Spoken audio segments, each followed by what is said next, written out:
Muito bem, continua então a questão do caso Lula, né? Então, uma questão fundamental da condenação no direito penal diz respeito ao tipo. Ou seja, é preciso enquadrar a ação, a vida, ao tipo penal. Por exemplo, quando se fala matar alguém, é preciso que alguém tenha sido morto, né? Que alguém tenha matado outra pessoa. Não é possível, por exemplo, se a pessoa furtou alguma coisa, furtou, quer dizer, ela passou a mão, lapiou alguma coisa, que ela seja acusada e condenada por ter matado alguém. O tipo é que explicita o ilícito, né? Quer dizer, a tipicidade, como se diz no direito, é determinante para a condenação, porque os eventos ilícitos são enquadrados em maior ou menor potencial ofensivo, né? Então vem a pergunta, mesmo que você não tenha estudado direito, a pergunta é, qual é o tipo? Qual o fundamento do Lula ter sido condenado? O que foi que ele fez, né? E aqui vem um problema sério. Qual que é o tipo? Não tem tipo. Não tem tipo. A condenação dele se deu numa asnice sem tamanho. E não basta dizer, porque foram 4 juízes condenados. Veja, eu falei no vídeo anterior, né? A justiça está vendida. Quando está vendida, a preocupação, a condenação não é mais técnica. Ela é uma condenação de acordo com interesses. Essa é a pior ditadura que existe, é a ditadura do judiciário, né? Porque o judiciário enquadra a pessoa e usa o Estado para perseguir a pessoa.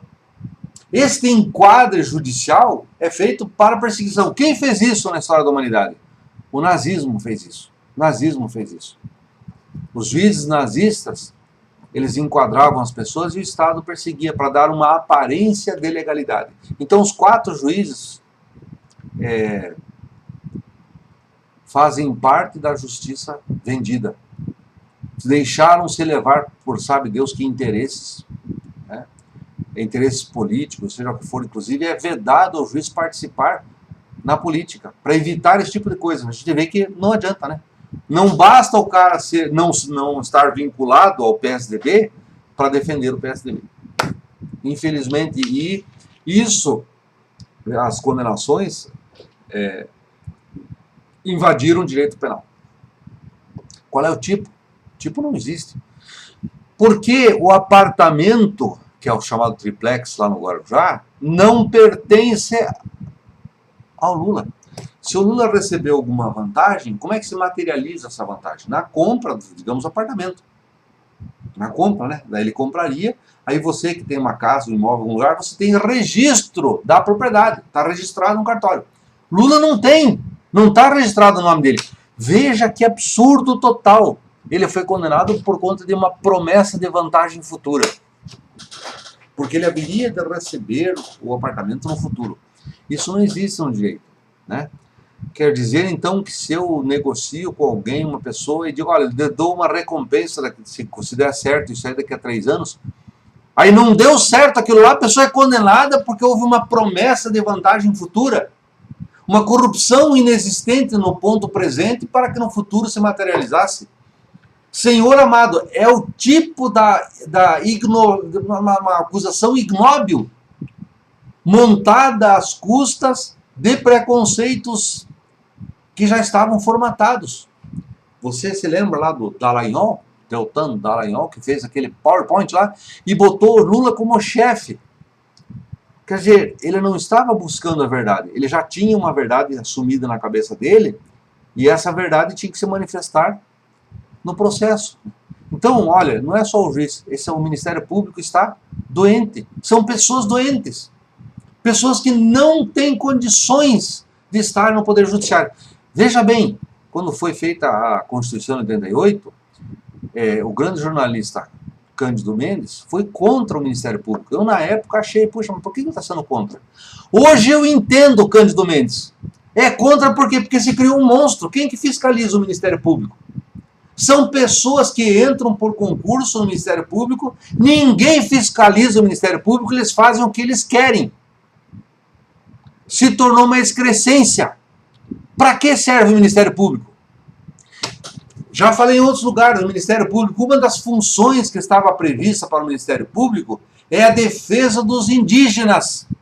Na sua cidade, provavelmente tem indígenas em qualquer lugar. O Ministério Público, uma das funções básicas previstas para o Ministério Público é a defesa dos indígenas.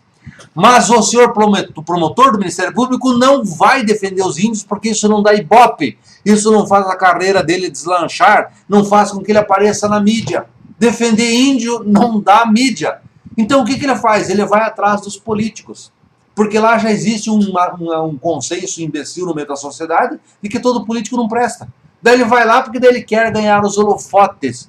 É isso que se tornou o Ministério Público brasileiro.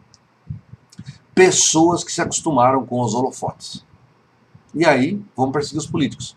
Aí qual é o político mais pontuado no Brasil? É o seu Luiz Inácio Lula da Silva. Esse é o político mais popular, não apenas no Brasil, toda a América Latina, quizás do planeta. Então, veja bem, o Sérgio Moro, que era um nada, de repente sobe às alturas, né? Como juiz. O Deltan Dallagnol, que era apenas um funcionário do Ministério Público, funcionário do Estado, de repente se torna conhecido. Esse pessoal da Lava Jato, de repente, nossa, ganharam os holofotes. Abandonaram a justiça e ganharam os holofotes. Né? No livrinho aqui, nesse aqui, consta inclusive essa questão, holofotes, né? Holofotes sobre o judiciário. Aí o judiciário deixa de julgar, ele começa a... veja bem, o judiciário é para estar escondido, porque ele vai decidir questões fundamentais. Né? Quando se joga os holofotes sobre o judiciário, eles deixam de ser juízes, deixam de ser funcionários do Ministério Público e passam a ser atores. Eles encenam uma peça, porque eles se tornam as estrelas. É isso que acontece. Né? Segunda questão. Na tentativa de enquadrar o tipo, né, a condenação ali, ela fez uma confusão técnica. Você consulta o seu advogado. O Código Penal, no artigo 69 e 71, ele, trata da corrupção passiva. Só que a condenação fez uma confusão enorme entre esse artigo 69 e 71, como se o Lula fosse corrompido, se ele tivesse aceito suborno de vantagens, né? Vantagens. Veja, esses artigos 69 e 71 estão confusos na condenação. Porque não tinha como condenar ele sem fazer confusão. Feita a confusão, né? Aí se condena ele, sem que tenha havido motivo técnico relevante. Então, um dos problemas está na confusão de tipo. Veja, eu perguntei nisso. Qual que é o tipo? Não sabe. O tipo penal não está delimitado. Em qualquer outro caso, se fosse um estudante de direito, né, ele seria obrigado a inocentar o Lula por falta de tipicidade. Né? É nulo. Não há como reconhecer esse processo. Infelizmente, acabou se fazendo por conta de interesses prévios anteriores. Né? Também seria impossível condenar porque houve flagrante violação ao artigo 5º da Constituição, escutas ilegais, um monte de questões ali envolvidas com o artigo 5º. O direito à defesa, por exemplo, o Sérgio Moro mandou que o Lula fosse, para humilhá-lo, tivesse condução coercitiva para prestar depoimento. Veja, consulte um advogado, você vê, isso é um absurdo total. Não se faz isso aí. Isso não se faz, não é digno de um juiz fazer isso. Porque você antes de fazer condução coercitiva, você pode fazer condução coercitiva para alguém que se nega. Não. O cara queria ser bambambam, então ele manda. Né? Porque aqui no Brasil o juiz manda. Né? Mesmo que você não seja assim, afeto ao direito, você deve se atenar no seguinte: a pena máxima no Brasil é 30 anos, né? Para um delito qualquer, 30 anos. O Lula foi condenado em primeira instância a mais de 12, depois aumentaram a pena. Veja, qualquer pessoa entende que há uma desproporcionalidade ali, né? Lula foi condenado desproporcionalmente. Veja. Ele teria recebido uma promessa de vantagem futura, é um apartamento. Aí eu perguntei para a pessoa, não, o apartamento vale R$1 milhão. Gente, põe a mão na cabeça. Lula recebia por palestra que ele dava quando era convidado e tal, o mesmo que o Barack Obama. O Brasil chegou a um ponto que teve um presidente da República que eles pagavam $200 mil por uma palestra do Lula. E o cara, $200 mil dá R$600 mil. 2 palestras ele comprava esse apartamento, esse triplex, se ele quisesse. Né? O que está acontecendo nesse país aqui? Condenam o cara, né? Sem falar na forja de documentos. As empresas que supostamente teriam feito a reforma no apartamento são de Curitiba. Documentos forjados. Isso aí você pode pesquisar, consta já na internet. Né? É que nem o caso que começou ali com o caso do Joaquim Barbosa, o caso do Mensalão. Mensalão, tem que gravar um outro vídeo. Aquilo lá é um outro absurdo jurídico. Né? Mas, nesse caso, estamos na Lava Jato, aqui, que foi uma doença mental de corrupção que atingiu o próprio judiciário para condenar o Lula. Mas o Mensalão também é um absurdo.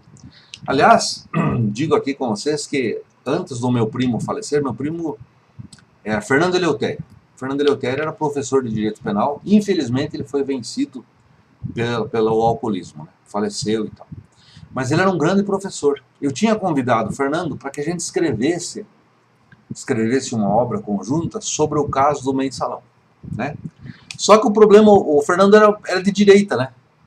Então acho que ele tinha um pouco de receio de escrever sobre esse tema.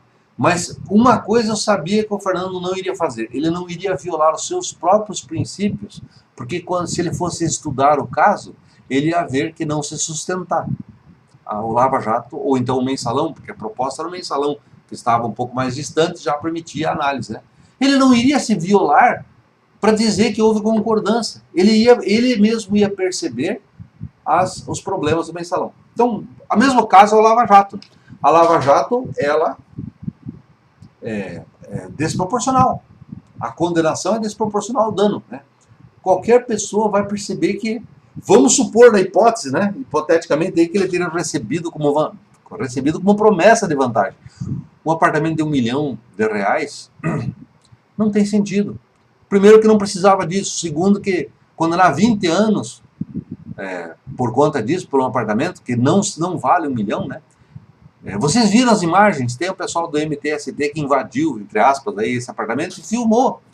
Eles têm lá uma piscininha, né, pequenininha nesse apartamento, que não dá nem para chamar de piscina.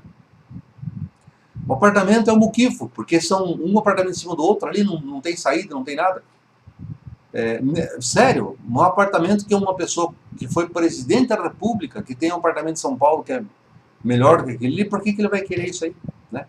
Então isso é só na mente doentia de pessoas que fabricaram esse tipo de acusação para condenar o Lula. Aliás, veja bem, esse tipo de acusação contra o Lula já persiste há muito tempo. Que ele teve um cheque de R$10 mil na sua conta, porque ele vendeu um Chevette. Então, acabou de receber o dinheiro, a mídia, a Rede Globo caiu em cima dele. Depois, porque disseram que ele tinha um apartamento, na época da ditadura militar, queriam prender ele de novo. Ou seja, nós vivemos num país em que aqui só se lava a mentira, né? A Lava Jato é a lavação da mentira descarada. Vou ter que gravar mais um, né?